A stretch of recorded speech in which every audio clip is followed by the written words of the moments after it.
And welcome to 4POV, an initiative by Level 5 Academy. With me, I have the dashing and dynamic Dumile, the courageously coordinated Candice, the near indestructible Nathan that decided to grace us with his presence this morning. He wasn't going to be here, but I'm so glad he could make it.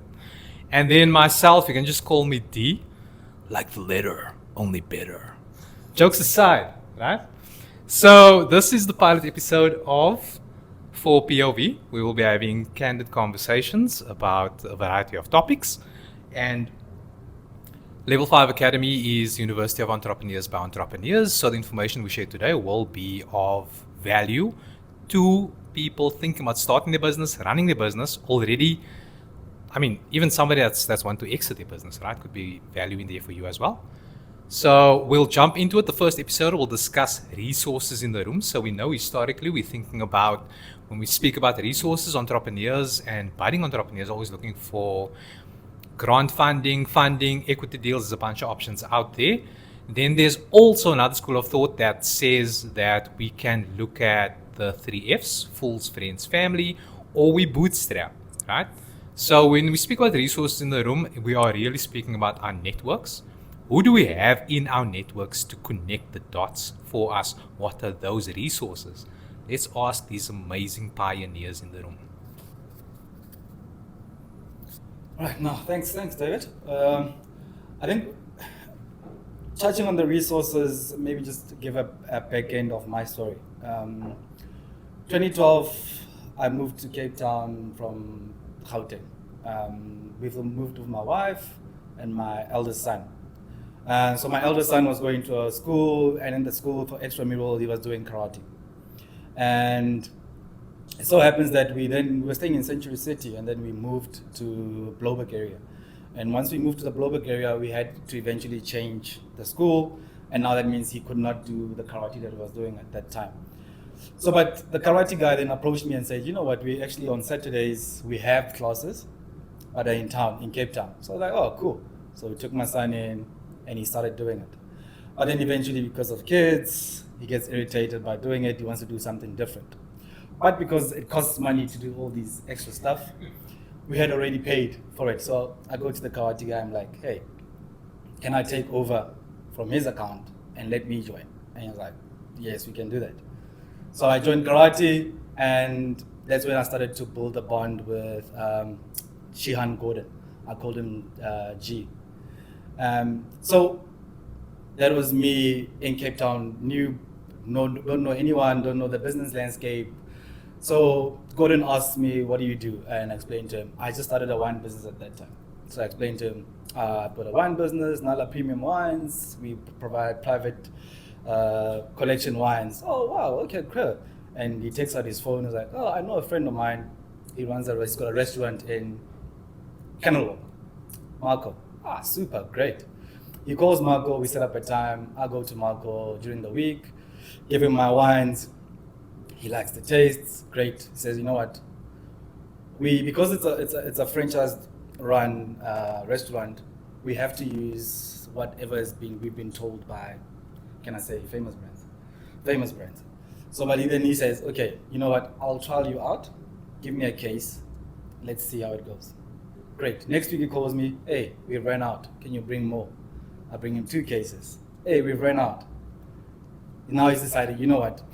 We're doing a new menu. I'm going to put your wines on the menu. Oh, fantastic. That's great news for me. So he puts our wine on the menu. Then he decides, you know what? Let's do the whole shebang. Table talkers, all that. So we put table talkers, and our wine skyrockets. People buy it in bulks. So then we have a conversation separate from the wine with Marco, and Marco tells me about billboards. He loves billboards. I'm like, yeah, in my back end, that's what I used to do in Pretoria. I was doing marketing, advertising. I was doing third-party adverts on all billboards that were owned by other guys that I did not own. And so we have this conversation, and the conversation leads to me and Marco becoming business partners. We started a media company. We put our first billboard, our digital screen actually, in Kukuletu Mall. Now we do this installation and we're like excited. We've got KFCs, you know, advertising there. We've got Nestle, so we're making good money. We're happy. Then rainy season comes, rain starts, the screen shuts down, and we call the guys that we bought the screens from. Call these guys, they come with stories. Eventually, they stop taking our calls. So when the installation was happening, we saw the company that was doing the installation. So they had outsourced this company. So we remember the company name, so we Googled the company name. We call this guy, Paul. Paul says, yeah, you guys can come, let's meet. So I go and meet Paul at his warehouse. I see them building these amazing screens. He tells me what they do. Oh, wow, okay. And he tells me, no, the guys, they actually sold you an indoor screen and you put it outdoor. And I was like, but why would they do that? And he's like, because an indoor screen is cheaper.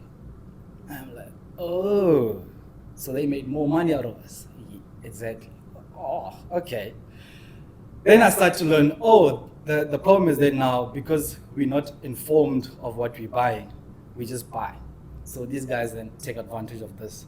But then I then learn about the digital screen business from Paul. He teaches me and it shows me, this is how much it costs and this is how we, you buy from us and you sell at retail and the retail price is X amount.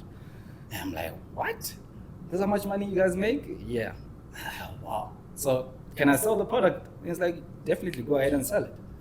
And I go in and I sell. That's the birth of my company then, ITV Digital. ITV Digital, then we start selling screens to retailers, we start selling screens to Coca-Colas, to the hawkers and everyone.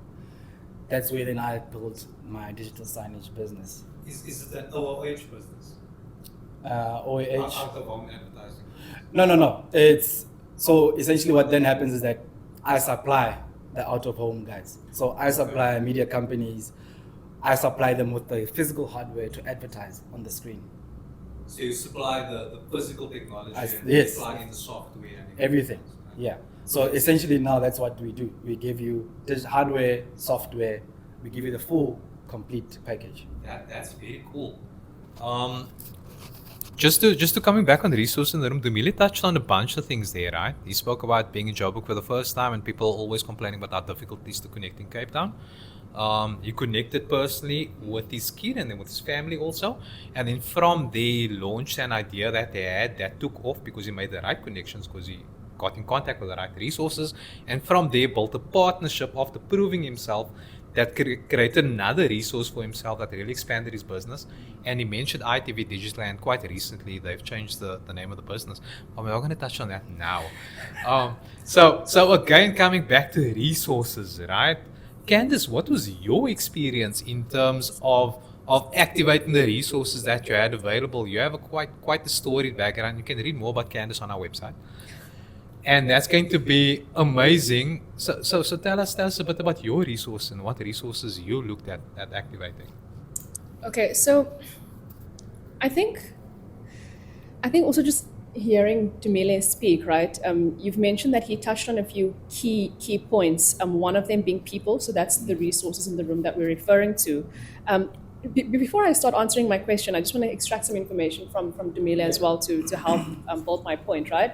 So the guy that you met for your wine business, right? Yes. How did you meet him initially? Was it cold? Was it through somebody else? How did you meet him?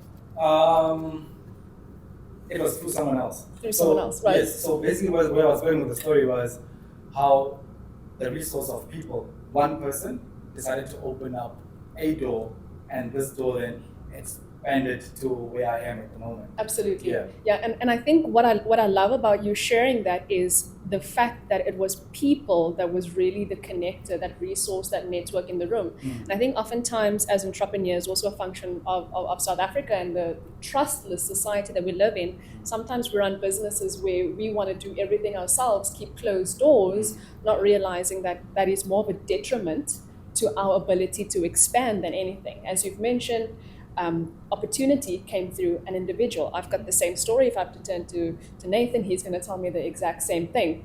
So to get to David's question about how resources in the room have impacted me. So My story is a bit shorter, right, than the experience that you guys share.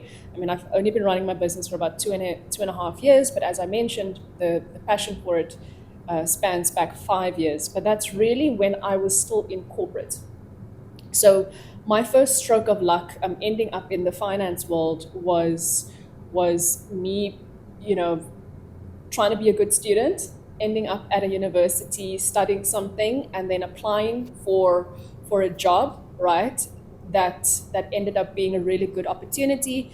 And it also happens that in that process, it was a person that decided to forward my CV or my application to a business that they felt was better suited for me. That business ended up becoming JP Morgan, which is one of the biggest banks in the world, and I got the opportunity then to become an investment banker as the first Cape Coloured woman in 2019 at that organization.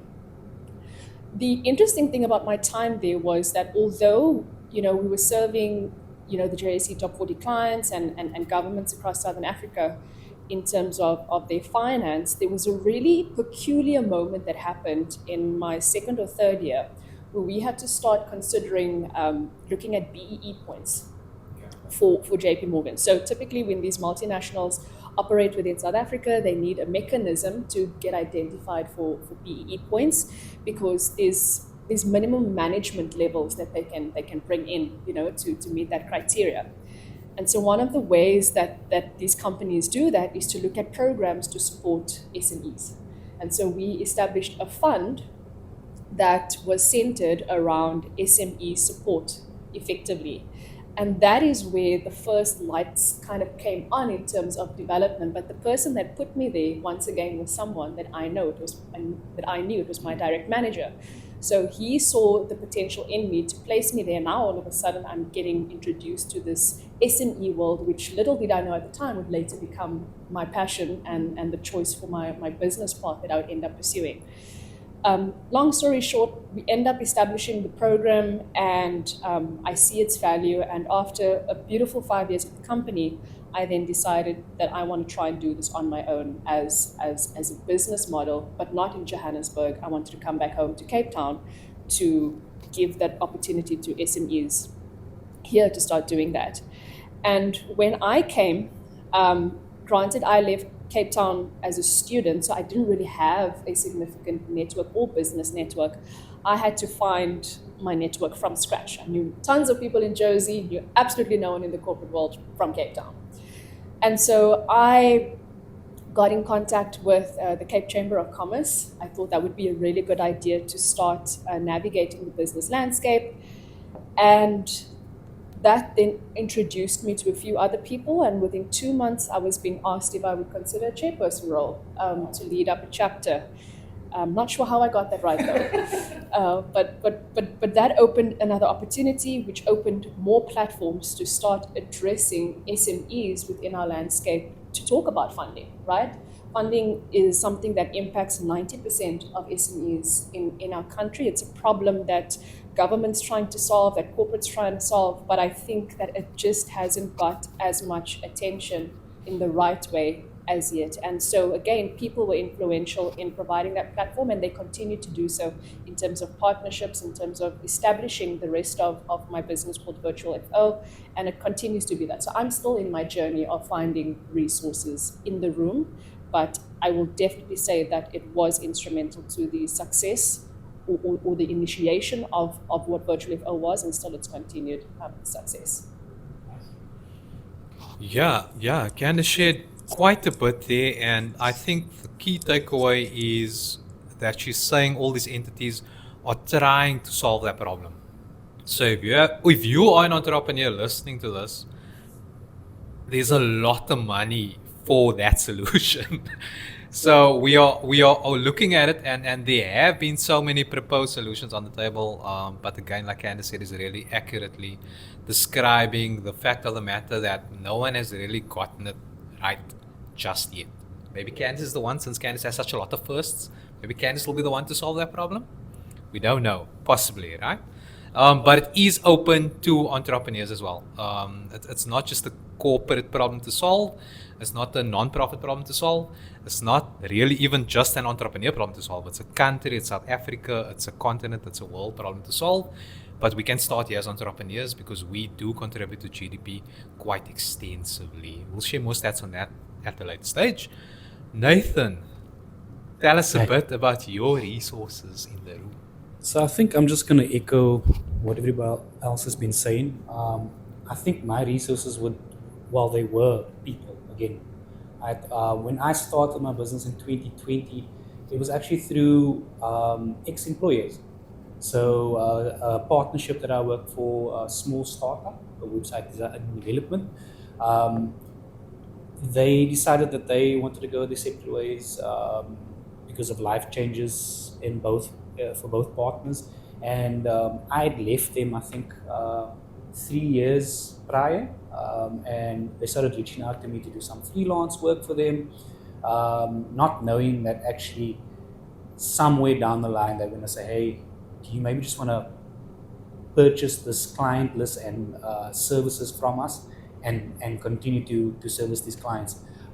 So that journey went on for about a year, and then in 2020 I officially started taking over the clients. Doesn't mean that they stayed with me, still had to rescue those relationships, again, people. So one of them being one of our biggest clients now was ready to drop us. Like, these guys left, I don't want to work with you. Picked up the phone, spoke to the guy, sealed the deal. 5 years later, they're still with us. And they are our largest client now. So it comes back to people again, that network. When I initially took that job with that startup, it was an actual cut in my salary there. I essentially halved my income because I chose to be mentored versus chasing money. That was my resource. The money was my resource to take care of my family. But I thought that the greater resource is actually just learning from someone else that had more experience than me, which was initially promised but wasn't delivered on by the company I was working at. So it came, again, people, my network. So starting the company in 2020, very hopeful, bright-eyed. You don't know the journey that you're going to go on, but you're very hopeful. This is going to work out. Entrepreneurs are like that. This is going to work out. I'm going to take this risk. And it worked. It really worked. But I was very fortunate to already have experienced some of the clients that have now become part of my network, that have essentially given me access to clients that I never would have had access to before, or it would have taken me a lot longer. And so that network and really jumping for the opportunity to be a part of networks like that. I think there is the temptation, like Candice said, to do it yourself. I'm going to build this on my own. When people think of Big Beard, they're going to think of Nathan. But I don't think I've ever really been that way. I am actively trying to hide myself and put others in front. But I think putting myself in those networks and being willing to actually learn from someone else and not being pig-headed and saying, like, I know everything, I'm going to solve every problem, has, I think, pushed my business forward probably by 5 years. Like, we're running for 5 years, maybe 4 years.